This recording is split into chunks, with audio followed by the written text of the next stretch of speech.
Good morning, crime community. I'm here to read a couple more pages out of Patriotism Unhinged. I've been watching James Manning interview James Files.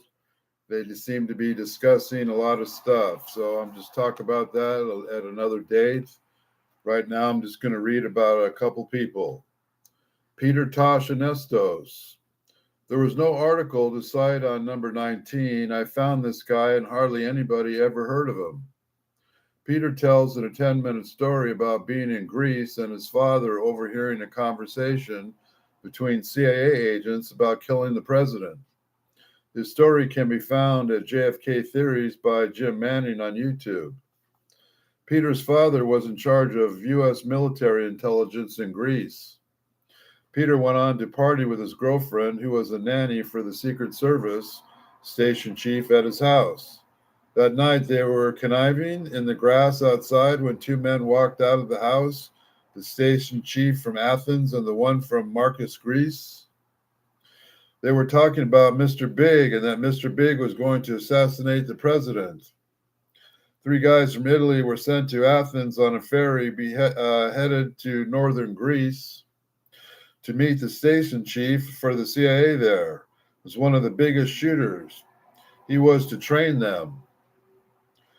Eventually, Peter tells his friends about this and goes crazy. Then everything dies down and he comes back to the States to go to school. And then assassination occurs. He says all the time, I thought it was the president of Greece they were killing. His father later said to him, so now you know which president it was, and Oswald was never killed anybody. He was the biggest stool pigeon that ever lived. Peter continued, I know a lot more, but I just wanted to get this off my chest before I die.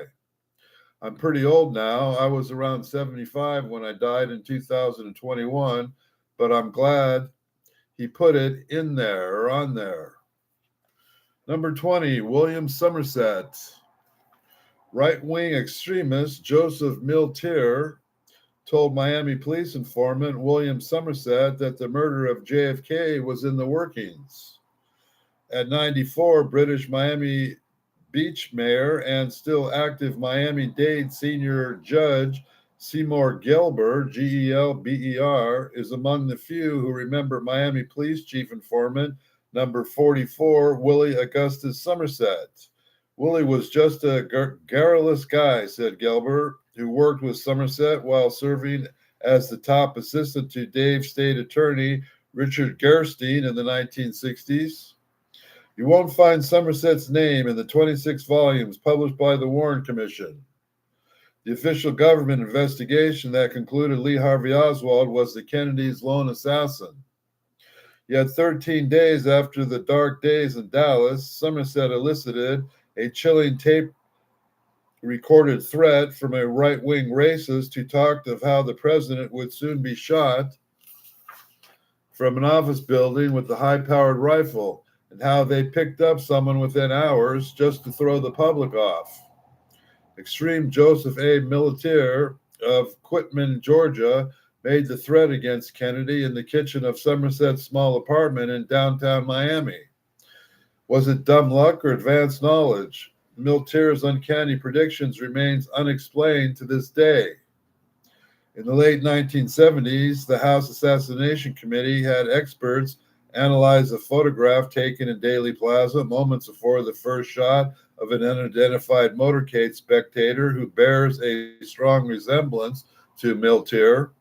The experts, however, concluded that the man was not Miltier, who died in 1974.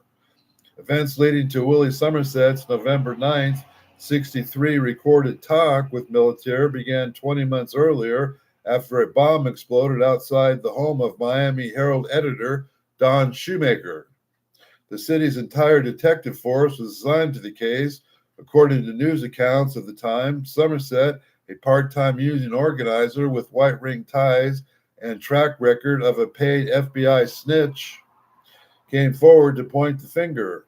Gelber credits the information he provided with the leading authorities to identify and convict the bomber, a Nazi sympathizer who worked at a meter reader for the city of Miami. Records show the FBI had dropped Somersett for a while as an informant in 1961 for indiscretions, which threatened to expose a reliable bureau informant. By 1963, however, the FBI had given him the code name T-2 and reported describes him as a source who has furnishable, reliable information in the past. It was in April 1963, between in New Orleans and the Congress of the Freedom Party, a confederation of right-wing political groups, where Somersett hooked up with Militaire, an old friend and a representative of the notoriously violent Dixie Clan faction of the KKK. Somersett saw Militaire again in Indianapolis in October at the convention of the far-right Constitution Party. As a member of the group's board of directors, Militaire helped formulate plans to put an end to the Kennedy, Martin Luther King, Khrushchev dictatorship over our nation. Gelber, the father of former State Senate Dan Gelber, kept a diary back then about his work as a prosecutor. He wrote, "Somersett frequently uses the expression, the most violent man I know," to describe Militaire. "I am beginning to suspect he is intuitively separating the talkers from the doers." Following the meeting in Indianapolis, Gelber suggested that the police tape record Militaire during an upcoming meeting in Miami. Detective Everett K., Somerset's police contact, set up a tape recorder in a broom closet in Somerset's residence in a building in the 1300 block of North Miami Avenue. Today, the former apartment building is a giant billboard. The FBI was tipped off about JFK's assassination 13 days before the shooting, but ignored it. According to a retired agent, Don Adams, 82, was involved in the official JFK murder investigation.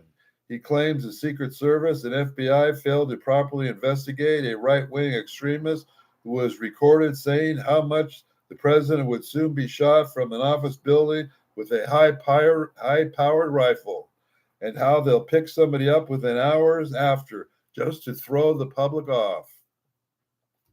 In his 2012 book, From an Office Building with a High-Powered Rifle, Adams claims the FBI had enough information to stop President Kennedy and his wife from traveling.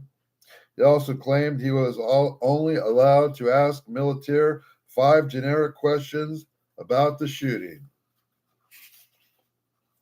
Thwarting a proper investigation, the Miami Herald reports, Militaire was not interrogated about his previously recorded statements to Somersett regarding plans to murder the president, and nor asked where he was on the day of the murder. The Secret Service and the FBI kept the recordings a secret from the public for 3 years after the assassination. In 1978, the U.S. House of Representatives Assassination Committee conducted a limited investigation of Militaire and published a portion of the transcript of Militaire's recorded conversations with Somersett. The committee found Militaire's threat was ignored by the Secret Service personnel in planning the trip to Dallas.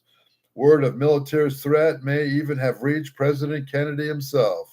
Somersett told the Miami police that Militaire was jubilant about Kennedy's death. He said, "Well, I told you so. It happened like I told you, didn't I?" Somersett said, according to one report, "I said, that's right. I don't know whether you were guessing or not, but you hit it right on the head. Pretty good," he said. "Well, that's the way it was supposed to be done, and that's the way it was done." We're going to end here now because the same thing's going on with Charlie Kirk. It's one more chapter called To Catch a Kill of the Mighty Wurlitzer. That's who had the most influential control of the media, the mighty Wurlitzer. We'll talk about that, what that is, tomorrow. And then Manning's conclusions about his book.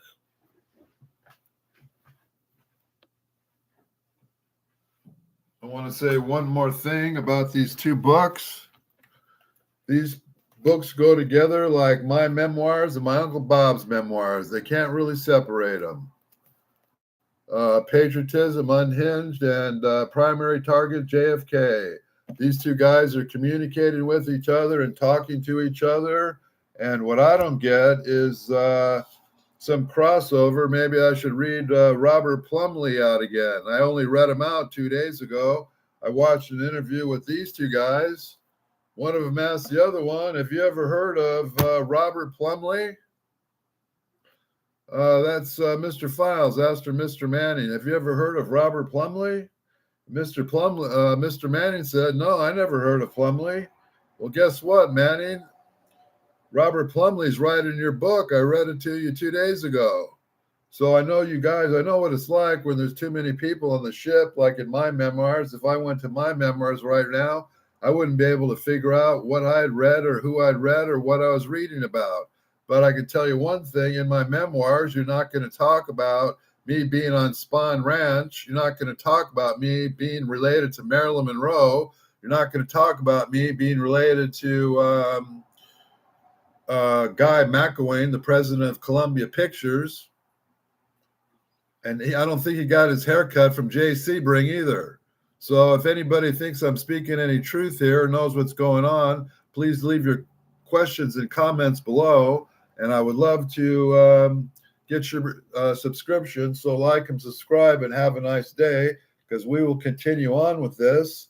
And I don't know if I'm getting copyright strike from meeting Mr. Manning, but I think I intend to read out something about the other guy who was the only person to ever take somebody to court over this whole thing besides Jim Garrison, because I'm living on Garrison Street. What was that guy's name? The only person to ever take somebody in this whole case to court other than Garrison? His name's Joe H. West. And I cannot confirm nor deny whether he's related to Jocelyn Jolly West or not. But those are for another day, so please like and subscribe and share and have a good day.